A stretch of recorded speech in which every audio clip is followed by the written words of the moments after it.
بسم اللہ الرحمن الرحیم۔ محترم سامعین و ناظرین، آج آپ کے سامنے ایک مشہور و معروف روایت جو کہ حدیث قدسی کے نام سے مشہور ہے، اس کے متعلق کچھ عرض کروں گا۔ وہ روایت اس طرح ہے: کنتو کنزن مخفیا، کہ میں چھپا ہوا خزانہ تھا، پھر میں نے چاہا کہ میں پہچانا جاؤں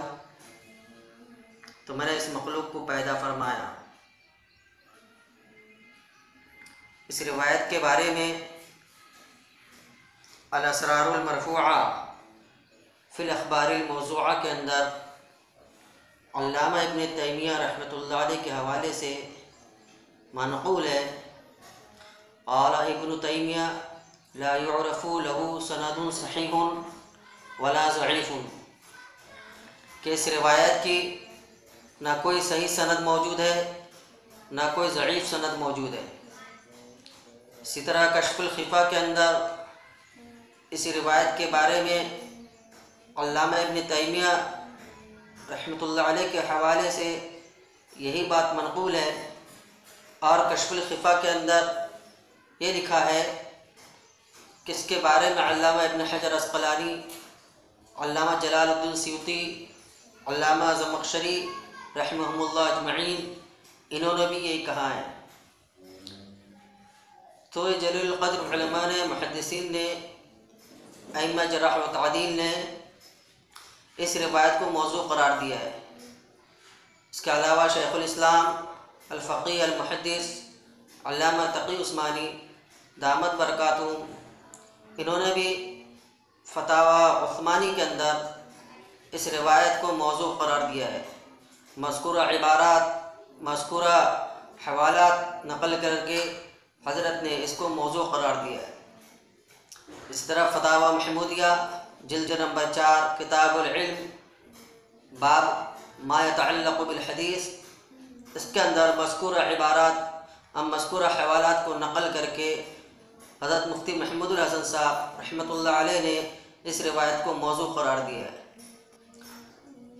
تو یہ کنتو کنزن مخفین والی جو روایت ہے، یہ روایت بغیر سند کے ہے، اس کی کسی بھی قسم کی کوئی سند موجود نہیں ہے۔ اگر یہ روایت ضعیف بھی ہوتی تب بھی یہ روایت احکامات کے تعلق سے نہیں ہے،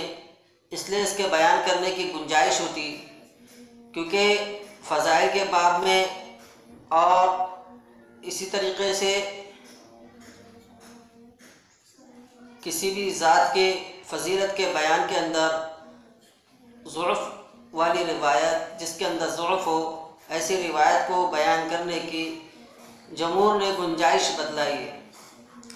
احکامات کے علاوہ فضائل کا معاملہ ہو، تاریخ کا معاملہ ہو، تو اس میں ضعیف روایات کو بیان کرنے کی گنجائش ہے، لیکن اس روایت کا معاملہ یہ ہے کہ اس کی نہ کوئی صحیح سند موجود ہے نہ کوئی ضعیف سند موجود ہے، لہذا اس روایت کو بیان کرنا ہی جائز نہیں، اس کا نبی کریم صلی اللہ علیہ وسلم کی طرف نسبت کرنا جائز نہیں۔ البتہ الاسرار المرفوعہ فی الاخبار الموضوعہ کے اندر ملا علی قاری رحمۃ اللہ علیہ نے فرمایا معناہ صحیح، اس کے معنی صحیح ہے۔ الدلیل یہ دی ہے کہ